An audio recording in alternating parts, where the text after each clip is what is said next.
On est dans une situation anticyclonique et on voit très bien la couche de pollution en fait, qui reste posée au sol.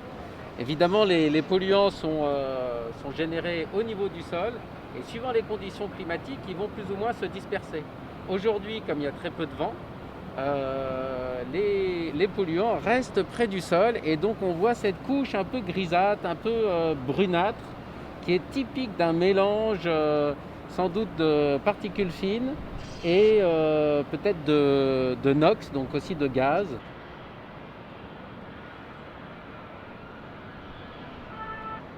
Donc, papa Oscar s'est approuvé pour le 300 mètres, c'est bon de rappeler.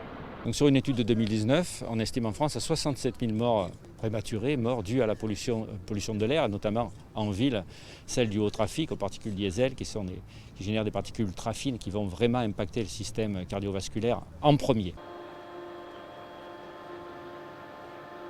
Et Jérôme est bien placé, Mathieu sont bien placés pour le savoir avant. C'est quelque chose qui est important, c'est le propre. Alors l'air à Paris s'améliore, en Ile-de-France en général s'améliore. Il y a une amélioration tendancielle, mais comme dans toutes les grandes villes françaises et européennes, c'est lié aux réglementations nationales et européennes, avec un impact fort des directives européennes. C'est lié aussi aux mesures qui sont prises localement par les municipalités. Néanmoins, sur Paris, ça reste insatisfaisant pour 5 polluants, pour lesquels on est au-dessus des recommandations de l'OMS.